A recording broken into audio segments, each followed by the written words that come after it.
Good morning and welcome to everyone joining us for the Rise and Thrive Virtual Youth Summit, proudly presented by the YMCA of San Diego, Windward Academy, the San Diego Padres, the Carol Kimmelman Athletic and Academic Campus, and the U.S. Tennis Association Foundation.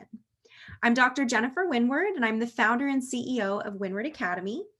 As a San Diego-based education company, Windward Academy is proud to support Rise and Thrive and its mission to unite students to hear from professionals who are going to inspire us, to innovate, to create solutions, to find ways to impact our community, and also to inform your college and career pathways.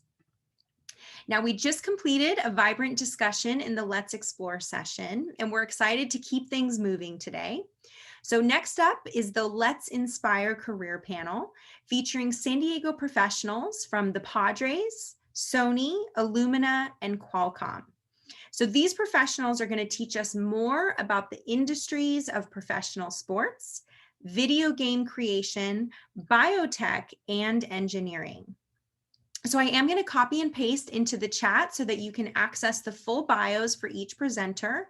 Please feel free to read through that just in case their backgrounds or their personal stories inspire any questions that you'd like to put in the chat or in the Q&A.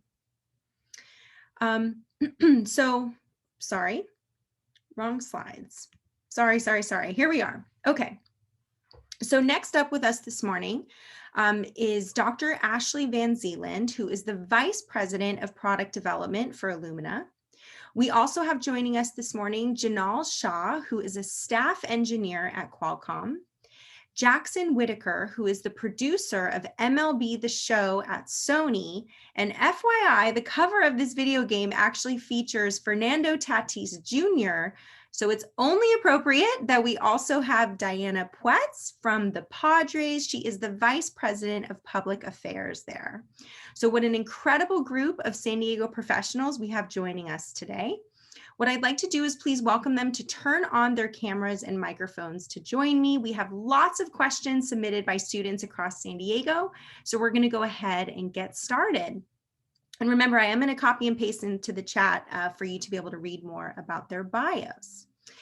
So again, welcome everyone. Thanks so much for being here. Thanks for inviting. Yes, absolutely. So Dr. Vanzeeland, I would love to start with you. So you have this incredible career at Illumina, and I'd love to hear from you kind of what do you think has made you successful in that career path? Like, was there a specific experience, a specific mentor, a failure, an internship, an educational opportunity? Like, what kind of catapulted you to success at Illumina?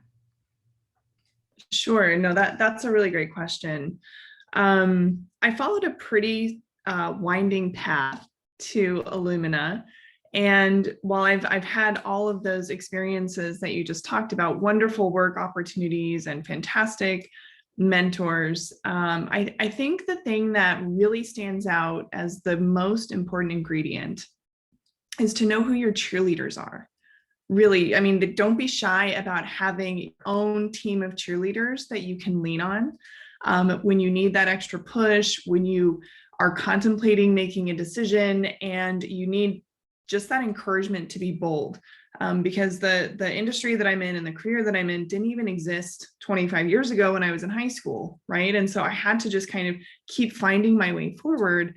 And so that team of cheerleaders behind you is really important. And it could be a grandparent, parent, sibling, teacher, friend, but somebody who you know has your best interest at heart.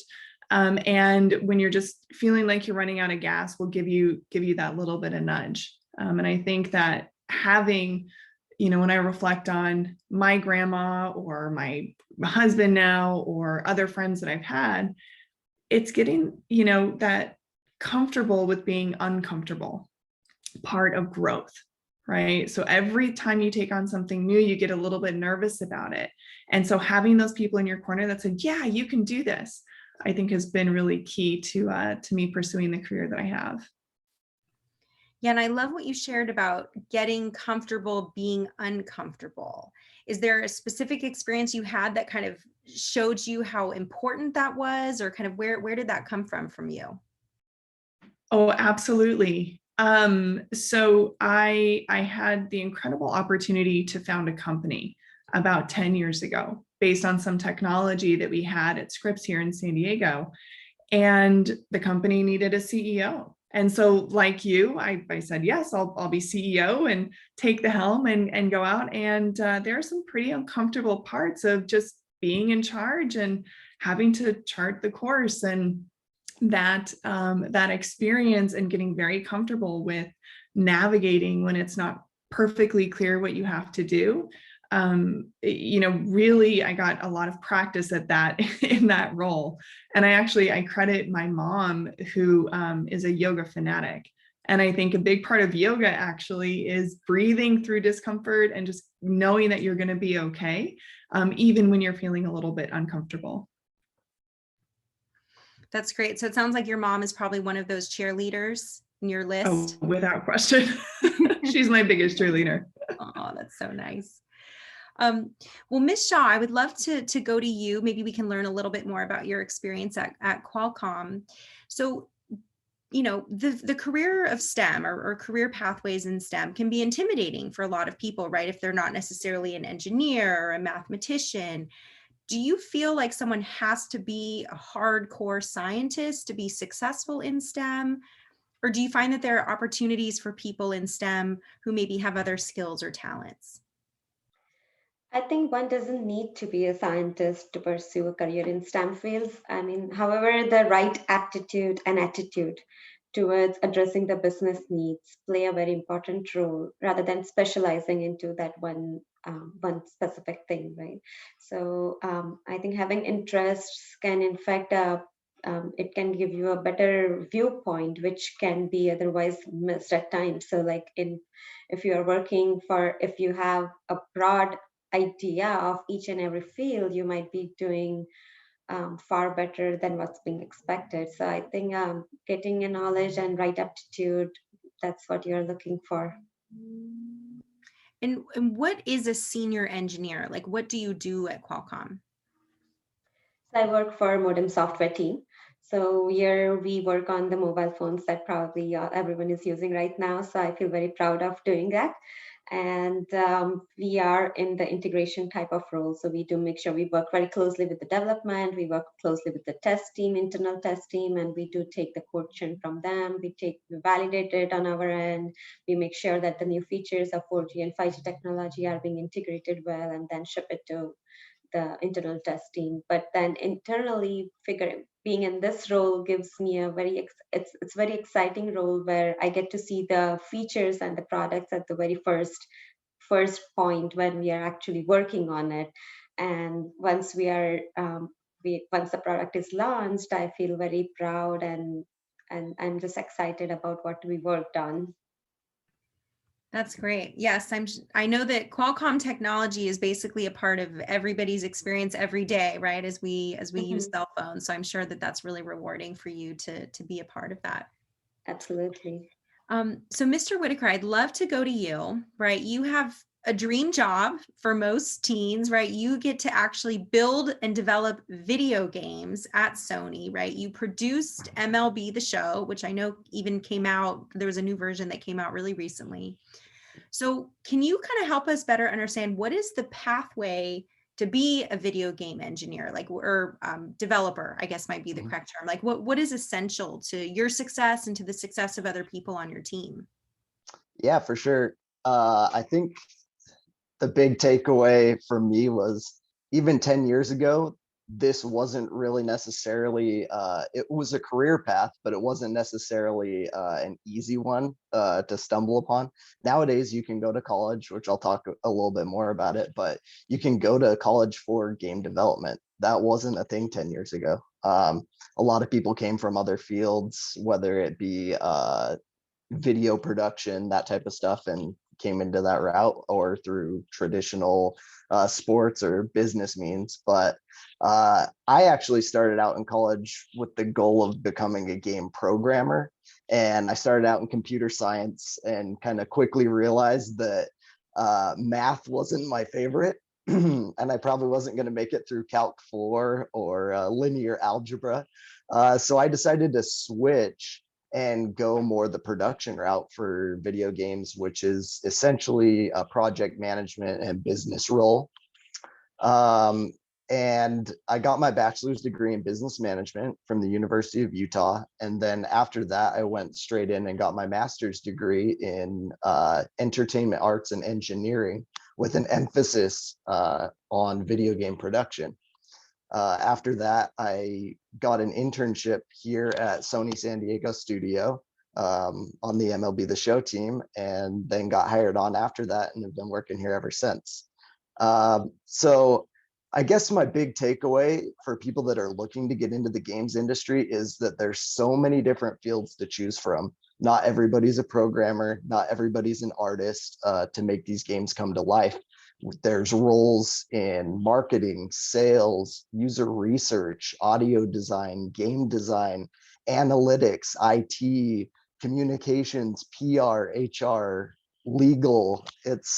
It's a huge industry, and it takes so many different people from so many different fields to make this finished product and ship it out to people who enjoy it. And so you don't just have to be a programmer or an artist or a game designer to get into the games industry. If you're passionate about something else, there's probably a role for it in games.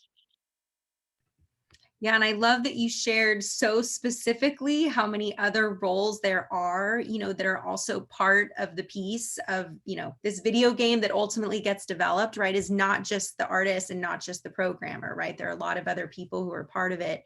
And something interesting you said too that echoed something Dr. Vanzeeland said was about, when you were in college, there wasn't, a degree in what you wanted to do, right? What you wanted to do didn't really exist in that educational pathway, just how she shared that 25 years ago, what she currently does now didn't even exist, right? When we think about biotech, when we think about engineering, when we think about programming, so many young people might love those industries and not realize that what they're going to do in 10 or 15 years in careers might not exist, right? So what are some things that they should be doing or open to so that as those things are being created, they can know about them and know how to pursue them? I mean, do you have any advice maybe for something that they could do?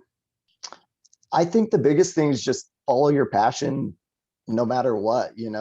Don't let anybody tell you like, oh, you can't go to school for that. Excuse me. I know a lot of times, like even growing up, when I wanted to say I wanted to be in the video games industry, teachers or other people would say like, that's not a real job. You need to get a real job. You know what I mean? And so just follow your passion and pave your own path. That's the biggest thing. Look at things within the industry that you want to get into. And if there's no direct pipeline to it through classes or other things, figure out what it would take to be successful in that industry and pick classes that apply. There wasn't a specific undergrad path for video game production at my school, but I saw that a lot of the things that are needed to be a successful video game producer are soft skills, business skills. And so I decided to get my degree in business management and then transfer it over later. And I picked up a lot of the key skills that I needed to be successful. Yeah, that's great. Dr. Vanzeeland, anything that you might want to add to that? I love that. Follow your passion and follow the fun, because I think that, it all goes back to the energy that you have to do something. And when something's really interesting to you or really excited or excites you, I would find that path. And then just as Jaxon was saying, you can stay in that and say, okay, well, how do I add other skills to this to make it, that much more attractive? And we can talk about this later too. So how do you, kind of demonstrate that you can learn new skills quickly? Because especially as, there are, I don't know the exact statistic, but I think it's something like 30% of the jobs in 10 years do not exist today. So we know that we're going to continue on this rapid pace of change. And so being able to demonstrate that you can pick up new skills, that you're kind of naturally curious, that you're resourceful, and how you go about solving problems, I think all of those are just fantastic skills to have across the board. Yeah, that's great. All right. Well, Diana, I would love to go to you. I know that last night was probably a very exciting night for the Padres when you, I guess, tied the Giants, but maybe we're still in first because we're in first. Okay, we're all right. Thank you for clarifying. So same record, but we're first because we have a better record playing the Giants. So that's great. So you also have a super cool job, right? You are the vice president of public affairs for the Padres. So that's something that sounds really fun, but it's also probably really challenging, right? So can you help us can you help us better understand more of what you actually do and kind of how you got to this position at the Padres? Sure, that's actually a question I get a lot. My mom wonders pretty frequently what I actually do at my job. And so the way I look at public affairs, it's really an intersection of government, issues management, communications, and really corporate responsibility, what the Padres brand is doing out in the community to enhance our community. Day to day, my focus is really on issues management and government relations. So my background is in government. I worked at the federal level, at the state level, at the local level as a policy person, and didn't really know at the time that there was a path for me to work for a baseball team like the Padres. Just you don't always equate baseball and fun sports entertainment with a need to understand what's going on with the government and how those decisions impact you. Interestingly, I think my first job when I was 16 was I sold cotton candy. I'm from El Paso, Texas originally, for a AA baseball team called the El Paso Diablos. And I remember being 16 and selling cotton candy and thinking like, I would love to work for a professional sports team, but I was very interested in government at the time. And I just never imagined that the two would intersect, but they did. And I'm very grateful for that. And I don't know if you're allowed to give specific examples, or obviously if some of it might be confidential, but I mean, is there anything else you can share about like something specific that the Padres does when you're working with local governments or when you're working with policies? Like what are you advocating for? Who are the type of people you're talking to? So a broad range. Most recently, it's really been focused on the pandemic, understanding the policies that were coming out at the state level, the guidelines for the county, and understanding how those applied to our business, and really working with our team to be nimble and be able to continue to hold events. Because during the pandemic, Petco Park, we held the most events out of any state, out of any venue in the state. And that's because, and we held them safely. And that's because our team understood the guidelines, understood how to keep our fans and our guests safe based on those, and really implemented them. More day to day, I really work on with all different levels of our staff, but across all departments on permitting issues, business opportunities. We have a large development project currently near the ballpark, a development. We're building buildings, an office complex. So it's getting through the approval process on that. That's great. Yeah. And thank you for sharing a little bit more so that we can learn kind of specifically about what that means, because so many people are interested in government affairs, government relations, public policy, but I'm sure a lot of them don't realize, as maybe you didn't realize when you were 16 selling cotton candy, that those things can intersect even in worlds like professional sports, right? So it's really interesting to hear more about what that can look like, in a career. So Ms. Shah, I would love to go back to you. What are some of the maybe soft skills or academic skills or character traits that you think are really critical to your success at Qualcomm? And how do you think that maybe those skills that you rely on are different working for a large corporation like Qualcomm versus if you were working at a startup environment? Like, do you think the skills are the same? Do you think there may be differences? I'd love to hear more. Sure. So so before I even start to answer the question that you have specifically, I would like to say this. So when I grew up as a kid, I always I have elder brothers. So I always looked at him like, okay, I want to just do what he is doing. I didn't have my own thoughts about when someone used to ask me, what are you going to be when you grow up? I was like, I don't know, I'm just following him. So I probably did not have the vision of what I want, because anything that I probably see, I would say, okay, I want to do this, I want to do this. And I would just keep saying that, okay, I probably am interested in each and everything. So I don't know what do I do.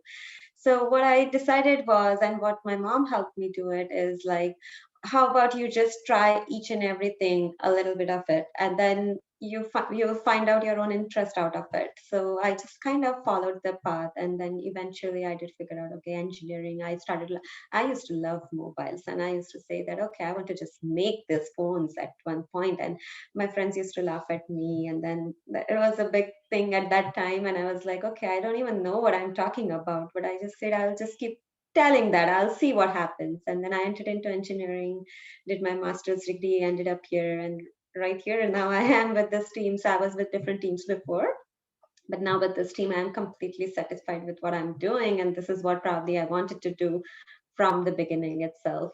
But being in this role, I think that teamwork and confidence are the two main traits that I rely on the most, along with the engineering acumen that people usually bring to the table. And so I think that believing in yourself and to have the courage to put your own point to what you want to say are very important. So you need to have the courage, you need to step up, and then you just need to make sure that what you are saying is what you want to do, and you are just not trying to follow someone else. And apart from this traits, I mean, there are other skills that you probably someone is looking for. That is probably a presentation skill, active listener. So you need to be a listener as well as you are talking. I mean, it's very, sometimes you get a lot of information that lies between those lines when someone is talking. So it's good to be an active listener. And to answer the startup related question, I feel that these skills would be even more important in a startup role, because the responsibilities and boundaries and startups are different, and the processes are usually just, they keep refining at every point in startups. Being in a startup is something like being a big fish in a small pond, and vice versa for the bigger companies. But at the end of the day, satisfaction is what you should be looking for, and that's what I aim for every morning when I wake up. I am actually aiming to do something and look forward to start my work day. If I'm not excited about doing something, then that's probably something that I do not want to do, and I would like to change the thing that I'm probably working on and do something exciting from them. Yeah. So satisfaction, yeah. Yeah, that's great. And what I like what you shared too, Ms. Shah, is how so much of what you were doing originally seemed to be informed by what you saw in your older siblings. But it wasn't until, your cheerleader, right, stepped in and kind of said, hey, why don't you just try a little bit of everything and let's see what you really enjoy doing, right? Let's see what makes you tick. Let's see what you work on when you lose track of time, right? Because you're so absorbed and you're so interested and you're so passionate and you're so kind of intellectually invested in that work that we just know that it's the right place for you. Right. And I think that one, go ahead, sorry. Yeah. And I think that one really helped, because then I had an idea about a lot of things: dancing, singing, playing sports, or doing some science experiments, or getting into mathematical Vedic math, or those kind of courses. And then I had a confidence, and I probably my logical and analytical skills grew up a lot in that, because then the mind thinks in all the directions probably, and then you are training your own yourself to be more logical. And yeah, I think all these things help later on, and that's when you find out that, okay, that was perfect to start with. Yeah, that's great. Well, speaking of kind of what is important to advance your career, Mr. Whitaker, I'd love to ask you another question, right? Because building networks, you talked about how you started as an intern and then ended up getting hired, right? Even to get that internship likely involves some outreach, demonstration of your professional acumen and skills. So can you maybe share a little bit more, like what are some experiences you had in which you met people or worked with mentors who were really instrumental to help you get where you are now? Yeah, for sure. Building networks is extremely important for just about every field, but especially within the video games industry. Just about everybody in the industry knows everybody else. It's a lot smaller than you'd think it is. And so your reputation and knowing other people is really important. And one of the best things that I did was to go through my master's program at the University of Utah, because more than anything else that I learned about game development or game production, it gave me an immediate network of about 80 other peers who are going to be going into the same industry and working at just about every studio imaginable. And I still talk to those people every single day. You know, one of my friends I'm reaching out to or talking to and building up those relationships, because the reality of the video game industry as a whole is that there's a large portion of the studio teams that get let go after the development of a big title. It's a lot like Hollywood with a movie, creating a movie over a period of time. After the movie's over, a lot of the potential contract workers or other people are usually let go and then have to go find another gig somewhere else. And so that can be a really scary thing for a lot of people, changing studios every 3 to 5 years, potentially moving across the country or to another country to get another gig at another company. And so building up that network and those relationships is really important. If you have somebody at a studio that's hiring and you know somebody there, that gives you an automatic leg up, or at least an interview, that you might not get. And with the video games industry, like you said, there's so many kids coming up that have been playing video games their whole life. It's a dream job for a lot of people. Everybody wants to get in. There's so many people applying.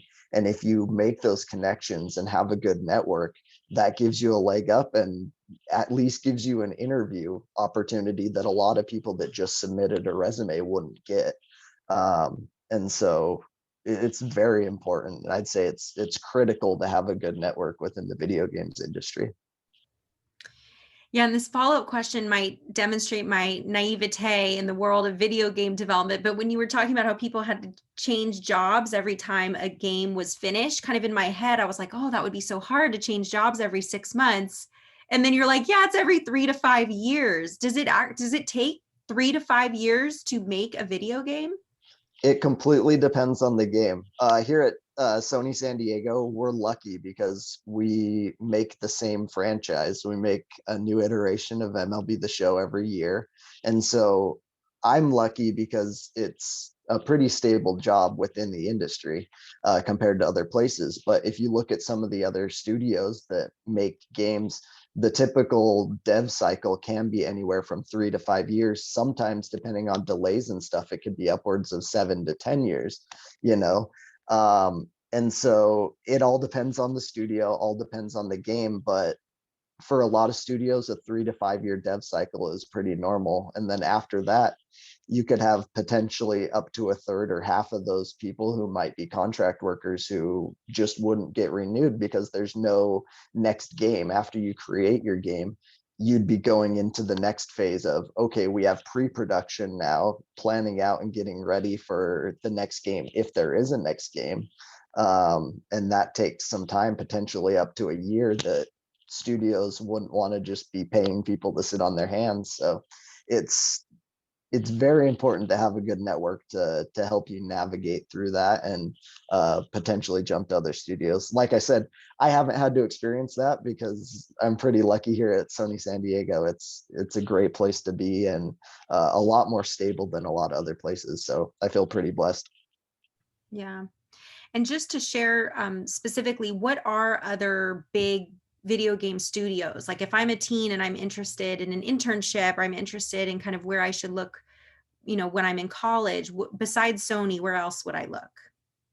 I'd have people look at anything they're interested in, any of the games that they like to play. That's a big thing, especially when we're hiring. We're looking for people that love our game specifically and want to contribute to the things that they're passionate about. So any company that makes games that you're interested in, Blizzard up in Orange County makes a lot of games within the Warcraft, Starcraft, Overwatch, Hearthstone series. There's developers all over the country. And so, yeah, I just find the games that you're passionate about and start there, look and see if there's any openings there. And if not, start branching out. Sony has 7 or 8 studios in North America that make different titles, and our studio's focused on MLB The Show. But there's Santa Monica that makes the God of War franchise. Naughty Dog makes The Last of Us and other critically acclaimed games. But yeah, just find games that you're passionate about, do some research, look into the studios, and see what kind of jobs are available there. Yeah, that's great. So Diana, I would love to go back to you because you are such a community-minded person, right? Even in your career at the Padres, you're doing so much community relations. But I know that you also are very active in board positions, right? You're on the board of the Downtown San Diego Partnership and also 211 San Diego. So can you share more about kind of what you do in those roles on those community boards? And then is there any way that you tie that work back to the Padres, or are these kind of really separate activities that you do? So the Padres, as I mentioned, we're really focused on corporate responsibility, giving back to our community. And so the ownership team there has really encouraged employees, encouraged our senior leaders to join boards that not only interest them, but sometimes help with the Padres with our community initiatives. And so my role on the partnership, and that's an organization that's really focused on a thriving downtown, bringing jobs downtown, making it clean and safe, and really making downtown like the best downtown in the country. And so since Petco Park is located, it's the anchor tenant of downtown San Diego. We're very involved with the partnership and support their mission. So really it's about a partnership with them and working with the businesses there so that it's really, we're united. And the 211 is really more of a passion board for me. 211, and it's also closely tied to what I do.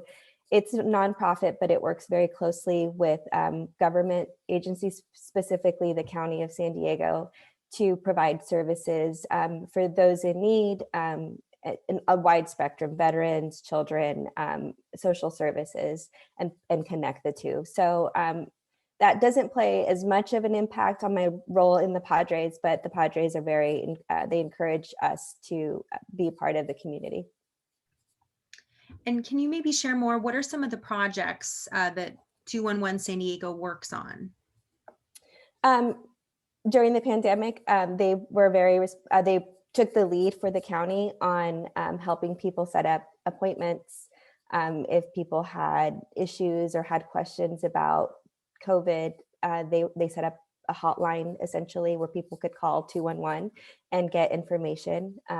They also work very closely with children services to connect families that need food to services. So essentially people can pick up the phone, call 211, and if they need assistance with something, usually 211 can direct you to the right location. Okay, and just to clarify, right, this is like I pick up the phone and call 911 for an emergency. I call 411 for information, right? Students or parents could literally dial 211 and someone will pick up from this organization that is completely devoted to providing community resources to people in need. Is that correct? That's right. And 211 is not the entity that provides the resources, but they have a wide array of contacts at all of the social service agencies, nonprofit organizations, food banks, and then they can direct you and put you in touch with a caseworker there. That's great. So it sounds like 211 is kind of like the glue, the community glue, right? They're connecting people to organizations that can provide services and support. So I can see why it would be really meaningful for you to be on the board there, right? And to be a part of making that possible in our community. So that's great. I'd love to go back to Dr. Vanzeeland for the next question, right? So you are the Vice President of Product Development at Illumina, right? So I would assume that in that role, you're probably looking at a lot of resumes, hiring a lot of people. Can you share more about what really catches your eye when you're hiring someone, maybe either in a resume or in an interview? Like what really stands out to you that our students could learn from that could inform kind of how they prepare for interviews or prepare their resumes? Absolutely. So it goes back to something that Jinal mentioned earlier in the conversation, which is all about aptitude and attitude. That really is it. So on the aptitude side, what I look for, first of all, do you have the skills? That's just kind of getting in the door. And that doesn't necessarily mean that you've done formal coursework in it. There's a lot of online courses. People can take, online coding classes and then demonstrate their capability. And so especially as we've been talking about, for industries that are just rapidly growing and changing, or this career that might not fully exist yet, demonstrating that ability to acquire new skills and just that native natural curiosity to go after those things is so important, especially in a really innovative space like biotech and genomics, where we're just constantly solving problems and we don't really know what's around the next corner. And so it's having, again, folks who have demonstrated the ability to be resourceful, to go above and beyond, to take that extra class, to find something new. I really look for that in resumes. And then on the attitude side, it's all about, have you demonstrated being like a team player, right? So the things that we work on are really, really hard things, right? So you've got 3 billion bases of DNA in your genome, right? And so we're creating the chemistries and the engineering and the technologies to read out every single one individually. It's super hard. And there's no way that you can do it by yourself. And so if you're on a sports team, or if you were captain, or if you led something in the community, if you were a kind of troop leader, some kind of demonstration of the ability to lead and work in a team is also really, really important. So you want to demonstrate your own individual capability and aptitude and skills, but then how you work with others, and hopefully, give back as well. So those are the most important things. And that really shines through, I think, in interviews as well. Yeah, it's interesting you shared that on the earlier session, the Let's Explore session. We were talking about, student athletes and how when they were talking to coaches and trying to play sports in college, that knowing athletic ability is kind of just the first box you check, right? Kind of to your point, do you just have the skills to do the job? And then you really dig into character, right? And what we talked about earlier was, how does the person respond to a loss? How frequently does the person practice? How does the person communicate with other, teammates, right? That those other elements that reflect your attitude are also so critical, right? So many people have skills and talents, but then what are the type of person that you will be on a team, right? And it sounds like in your process of hiring people as well, whether they're interns or employees, that you're really looking for similar things, right? With the aptitude and the attitude. I love that. Yeah, no, that's exactly right. Because at the end of the day, you could be the smartest, sharpest tool in the shed, but if you can't work well with others and if you can't communicate, then, you quickly kind of drift off to an island. And so it's really, really important to be able to do that, those soft skills. Yeah, that's great. So I'd love to now ask a question and have each of you answer, right? Because I'm sure, the students who are going to be learning from you, right? You are total role models for so many of them with your careers, with your pathways, with your passions. So I would love for you to share more, like what advice would you give to teens to position themselves for success in the future? And again, I'd love to hear from each of you on this. I don't know if there's someone who wants to go first, or we can just kind of rotate, but again, kind of what tips or advice would you give to teens to position themselves for success? And I would love to hear from each of you. I'm happy to start. Amazing. So, I guess one thing is I'm just so impressed, honestly. Anytime I get the chance to interact with teens today, I guarantee you I would not have been able to get into college myself, because so often, they're incredibly driven and well-spoken, and so passionate about improving the future. And I'm super excited about the future for that. And so my only advice would be to be bold, right? Set up that bank of cheerleaders on your sidelines have your own advisory board of, helping you navigate your own career. And if there are areas that you want to get into, just don't be shy about pursuing it and asking questions. And, there's so many incredible resources that are out there today that were not available when I was a kid, right? So these online courses or community forums or, internships at really exciting places. You might learn what you want to do by learning what you don't want to do. And so I would just approach everything with openness and curiosity and confidence, and don't be shy to ask for help. That's great. I could Would go like next. next, Ms. Shah? Okay, perfect. Yeah, so I think one key thing when you come as a fresh grad or when you're about to start your career, what we start thinking is like, okay, maybe I just want to go ahead and apply to each and every company possible, and then just go from there, right? So I think one advice that I would like to give is don't do that. Just make a list of companies and organizations that you are really focused on, and you try to aim those and try to crack the interviews, study about the products that those companies make, and try to talk to someone who's already working there rather than just shooting an arrow in the blind, like applying each and everywhere, and then you end up probably in something that you are not interested in the first place. So try to be open-minded, try to explore, talk to people who are already on that forum, and communication is the key thing. And yeah, I think just go from there and then make a list of the companies and things that you're interested in and start with that, I would say.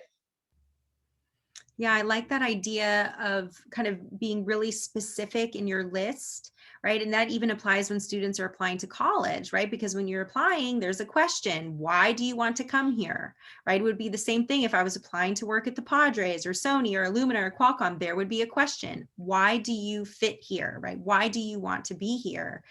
And the answer cannot be generic or broad. It needs to be super specific. Like you need to demonstrate that you did your research, that you do know specific information about projects, about programs, about the values of the company, about the future direction of programs that are being nurtured there, right? So I love that idea of just do your research and then make sure that you can be specific so that when you're, essentially selling yourself to a college or to a corporation or an organization, you can really connect with them on that meaningful level.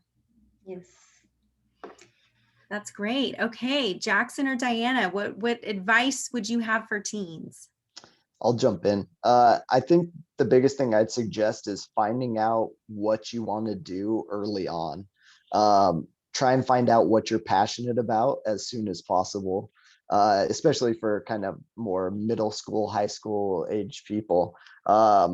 It's okay and it's great to experiment and find out what you're passionate about. But once you get into college, if you're going that route, and you change your major 3 or 4 times, you're going to waste a whole lot of time and a whole lot of money trying to get where you want to get to. So yeah, don't just float. Try and find what you're passionate about and run towards it. And once you find that passion, make sure to surround yourself with people within that space and make as many connections as possible. Learn as much as you can about that space or that industry.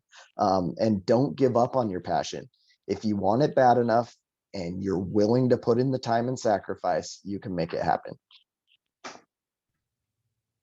That's great.